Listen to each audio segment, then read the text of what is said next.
When I moved to Marin and found this community, I fell in love with it and can't imagine not living here. Getting a job here in Marin County is obviously a dream for me, but unfortunately not being able to live here is a really big downfall. Housing has become something of a hot button issue here in the county. The environment is gorgeous. A lot of people want to be here. That's part of the problem. Supply and demand means that prices are very, very high. And they're out of reach even of young engineers, daycare workers, people who are taking care of the gardens here. Those who are serving the high end of the community all need a place to live.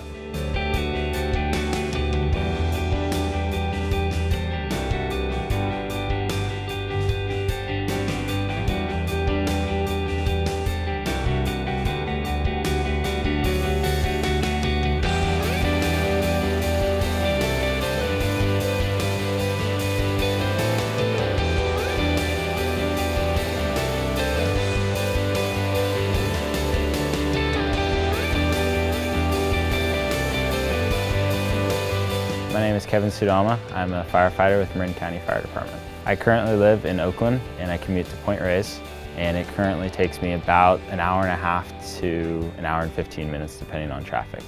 My name is Julie Marin. I teach first grade at Manor School in Fairfax. A lot of teachers in our school district get frustrated with housing because it's so expensive to live here and our salaries are so low. We actually have numerous teachers that commute from Petaluma because there's no way they could afford to buy a home in our community. In a major emergency, it's going to require a lot more personnel to be at the stations and on the emergency. And if there's an incident like that, the freeways are going to be clogged. Having people be able to respond to the stations is a #1 priority for Marin County Fire Department.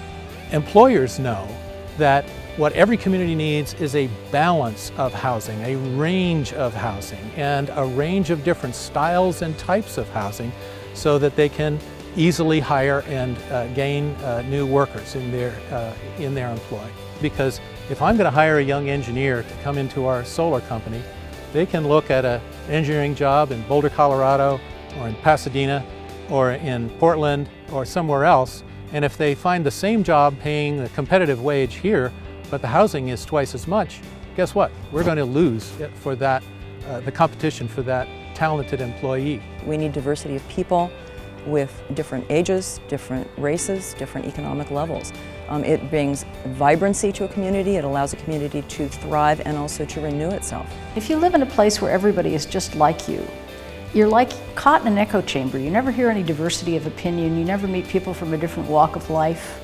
And I think that's isolating and kind of sterile. I really don't want to live in a community where there aren't any artists and musicians, and it's diversity of occupation as well as people that really brings vitality to a community. When people's need for affordable housing is met, they're living in the community in which they work. That literally gives them more hours in the day to participate in their community, to be a citizen, to volunteer in their community, to be at their children's schools, to use the money they've earned in the community to shop at the local grocery stores, the clothing stores, to literally put that money and their energy back into their community, and everybody is enriched because of that.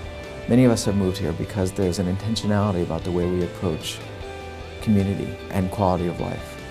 And to me, it's a contradiction with those values that we would choose to exclude some people from the promise that Marin County offers.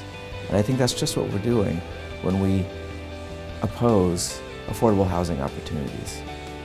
We have to get down, get practical, get much more real and much more empathetic with one another in our conversation. And I'm convinced that those who are nervous or reluctant are valuing some of the same fundamental things that affordable housing advocates are valuing, which is how do we keep the quality of life high? I think if there were affordable housing in this community where public employees can afford to live in the community, it's a sign of respect. It's a sign of saying, I understand that you put your blood, sweat, and tears into your work. We've become so segmented segmented economically, segmented racially, segmented age-wise. And communities who see ahead and have a vision and reverse that segmentation are those communities that will thrive in the future.